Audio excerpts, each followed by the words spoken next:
سیاست جب سے دنیا میں آئی ہے اس کے بارے میں کہتے ہیں کہ یہ وہ کھیل ہے جس کے سینے میں دل نہیں ہوتا،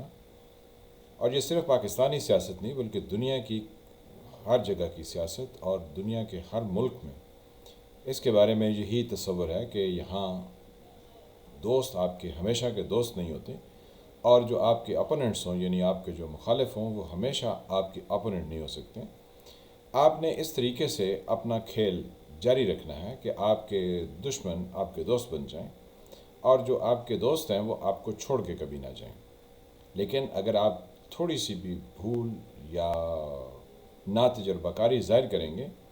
تو جو آپ کے ساتھی ہیں وہ آپ کو چھوڑ جائیں گے، اور جو آپ کے دشمن ہیں وہ آپ کو چاروں شانے چت کر دیں گے۔ یہ آپ کسی ملک کے بارے میں بھی دیکھیں تو آپ کو یہی چیز واضح طور پر دکھائی دیتی ہے۔ عمران خان صاحب کے بارے میں یہ کہا جا سکتا ہے کہ وہ ایک اچھے سیاستدان ابھی تک ثابت نہیں ہوئے۔ انہوں نے کوشش تو کی ہے کہ وہ چیزیں سیکھیں جو کہ سیاستدانوں کو آنی چاہیے اور جو سیاستدان کے لیے ضروری ہیں، لیکن وہ ابھی تک اس کے کوئی واضح جوہر نہیں دکھا سکے۔ اب 2018 میں عمران خان کی حکومت کو لے لیجئے، بلکہ اس سے پہلے چلے جائیں۔ 2013 میں جب نواز شریف کی حکومت بنی تو عمران خان صاحب کنٹینر پر چڑھ گئے،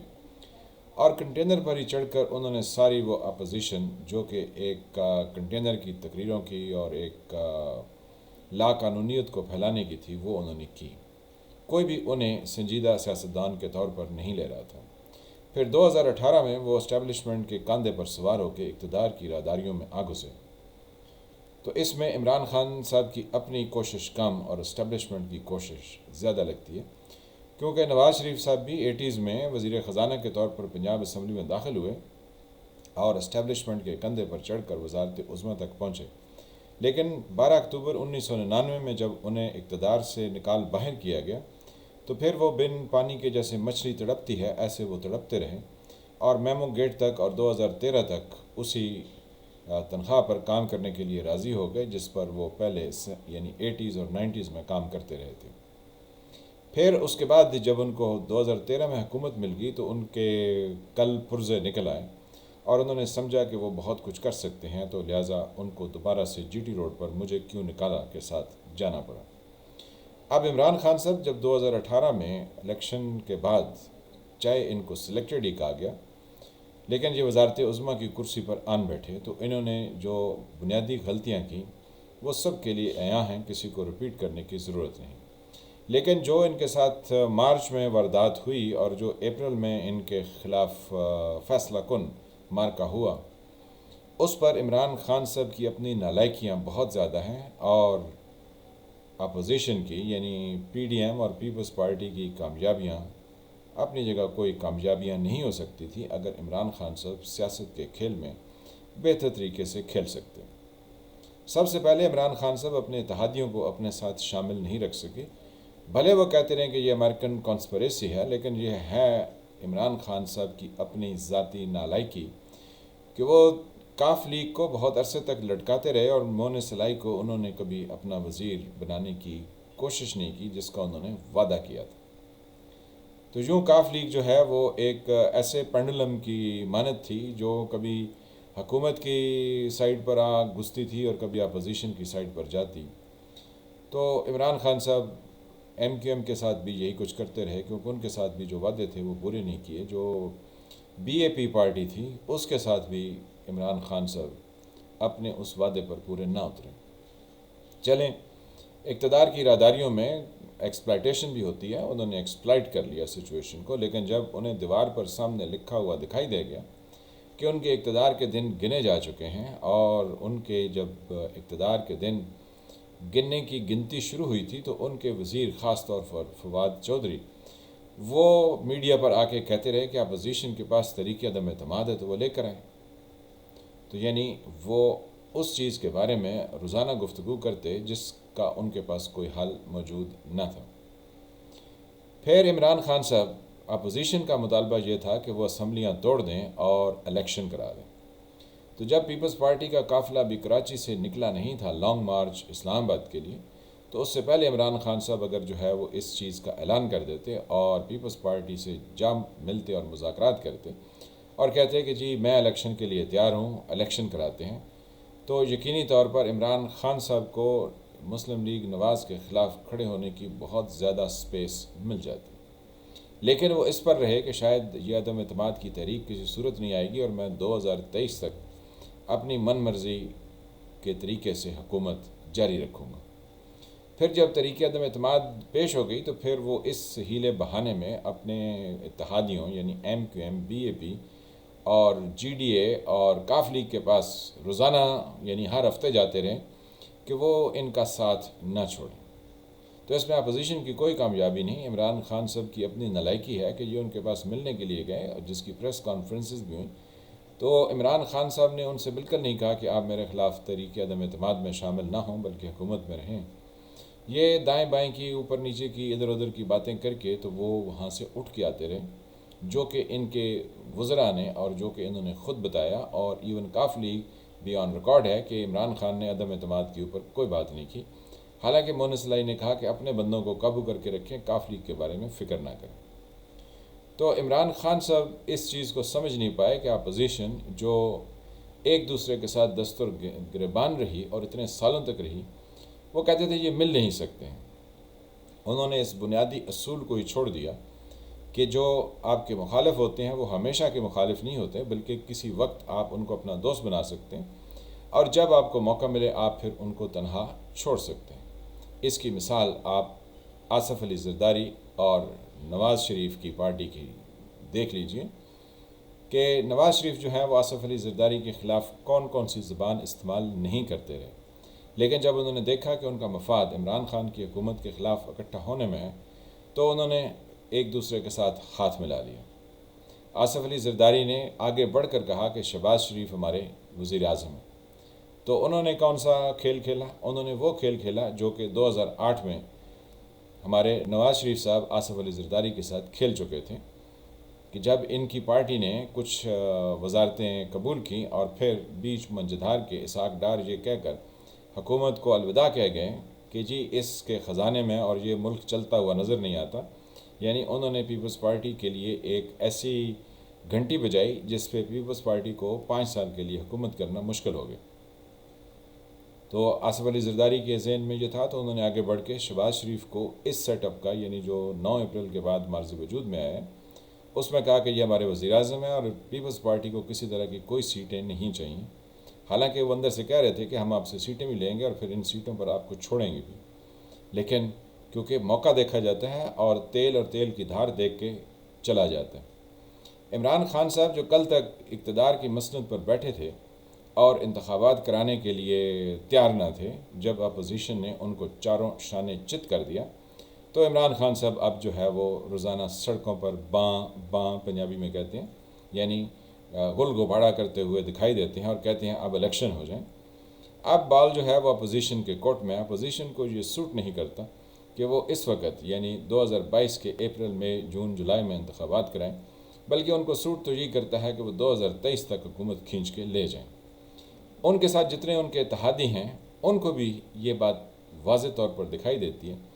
کہ ان کا بھی مفاد اس میں ہے کہ وہ 2023 تک عمران خان کو سڑکوں پر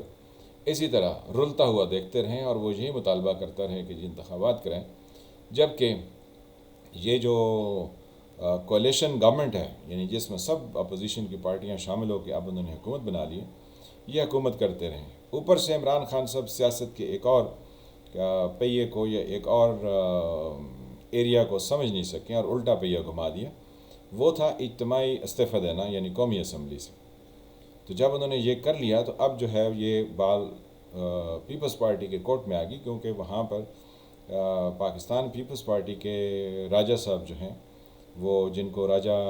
مختلف ناموں سے بھی بلایا گیا اور وہ پرانے پچھلے وزیر اعظم بھی رہے گیلانی صاحب کے بعد، تو وہ اسپیکر ہیں،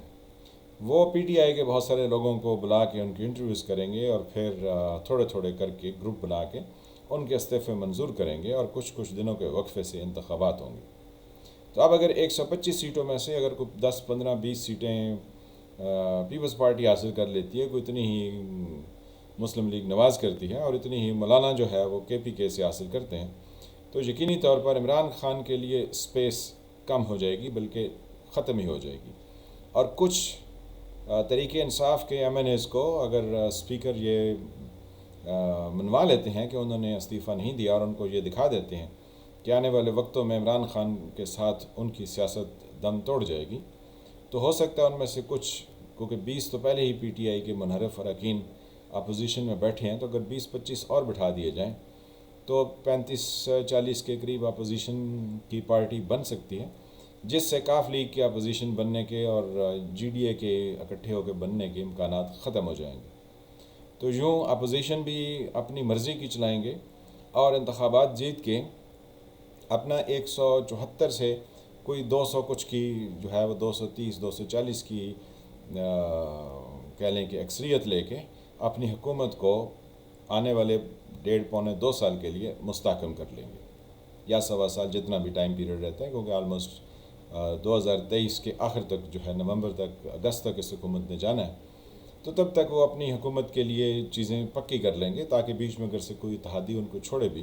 تو وہ یقینی طور پر اس سے ان کو کوئی فرق نہ پڑے۔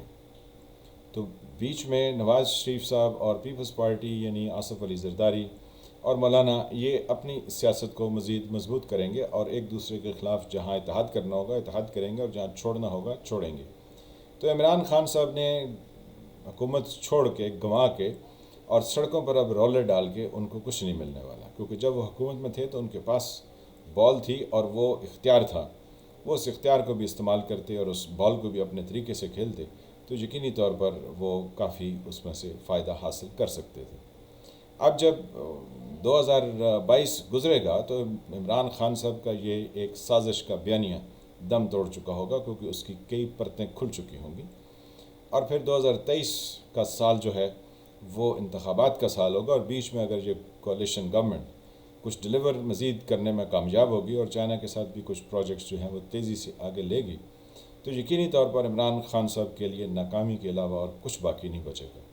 اس لیے ہم کہتے ہیں کہ یہ جو سیاست کا کھیل ہے یہ اکیلے کھیلنے کا نہیں ہے۔ عمران خان صاحب کے کسی طرح کے کوئی ساتھی، کوئی سپورٹر، کوئی اور جماعت ایسی نہیں جس کے ساتھ عمران خان صاحب کھڑے ہو کے الیکشن لڑ سکیں، یا جس کے ساتھ کوئی کولیشن بنا کے کسی طرح کی کہیں پر کوئی حکومت سازی کر سکیں۔ تو اسٹیبلشمنٹ جب تک ساتھ تھی تب تک تو سب چیزیں وہ کر رہی تھی، لیکن اب جو ہے ترین کا جہاز بھی اویلیبل نہیں اور اے ٹی ایم مشین بھی اویلیبل نہیں، تو آپ کو پتہ جائے گا کہ چاند جو ہے وہ 14ویں کا نکالنے میں کتنا ٹائم لگتا ہے۔ اس کے ساتھ ہی عمران خان صاحب اکیلے ہر سیٹ پر الیکشن لڑ کے کامیابی حاصل نہیں کر سکیں گے، کیونکہ جو شہری علاقوں کے ووٹ ہیں وہ بہت کم ہیں اور بقایا دیہات میں ہیں، اور دیہات میں جو سیاست چلتی ہے وہ کچہری اور تھانے کی ہوتی ہے، جس میں لوگوں کے بہت سارے مفادات جڑے ہوتے ہیں۔ وہ دیکھ کے چلتے ہیں کہ انہوں نے کہاں کس کو اپنا دوست سمجھنا ہے اور کس کے خلاف چلنا ہے، لیکن وہ کبھی بھی اس کو ذاتی دوستی اور ذاتی دشمنی تک نہیں لے جاتے ہیں، بلکہ صرف اس کو سیاست تک ہی محدود رکھتے ہیں۔ جبکہ عمران خان صاحب اپنی ہر ایک چیز کو ذاتی بنا کے اور لوگوں کے ساتھ دشمنی تک جا رہے ہیں، جو کہ کسی امریکن یا کسی نیٹو ملک کی تو گیم ہو سکتی ہے کہ پاکستان میں آبادی کو ایک دوسرے سے لڑا دیا جائے اور یہاں پر پاکستان کی جو سوسائٹی میں یکجہتی ہے اس کو تار تار کر دیا جائے تاکہ یہاں پر کھل کھیلنے کا موقع ملے۔ تو عمران خان صاحب سیاست کو بھی سمجھ نہیں سکے ہیں اور جو ورلڈ پالیٹکس ہے اس کو بھی اس طریقے سے دیکھ نہیں سکیں کہ جس طریقے سے ان کو دیکھنا چاہیے تھا۔ تو ہمیں اندازہ یہی ہوتا ہے کہ عمران خان صاحب اکیلے کچھ نہیں کر سکیں گے، اور جو اس وقت اتحادیوں کی حکومت ہے وہ ان کے اپنے زور بازو پر کم اور عمران خان صاحب کی نالائکیوں اور بیوقوفیوں پر زیادہ ہے۔ تو جو شخص اقتدار کی مسند سے اتر کر نیچے سڑکوں پر آ کے کہے مجھے انتخابات کرا دو، جبکہ اس کے پاس خود یہ اختیار موجود تھا، تو پھر اس سے زیادہ بیوقوف سیاستدان کون ہو سکتا ہے کہ جو کل تک آپ کے اختیار میں تھا آج وہ سڑکوں پر آپ ڈیمانڈ کر رہے ہیں۔ تو یہی عمران خان صاحب کی خرابی ہے اور یہی ان کی سیاست کے اندر ناکامی کی بنیادی وجہ ہے۔ اس کے علاوہ اور بھی بہت ساری وجوہات ہیں، اس کا ذکر پھر کبھی کریں گے۔ میں ہوں فیض ملک، آپ دیکھ رہے تھے سرکار۔ ملتے ہیں کسی نئے ٹاپک کے ساتھ۔ اللہ آپ کو اپنی حفظ و امان میں رکھیں۔ جن فرینڈز نے چینل کو سبسکرائب نہیں کیا وہ اس کو سبسکرائب کریں اور گھنٹی کے نشان کو بھی دبا دیں تاکہ آپ کو نئی آنے والی ویڈیوز ملتی رہیں۔ نئے ٹاپک کے ساتھ ملتے ہیں، تب تک کے لیے خدا حافظ۔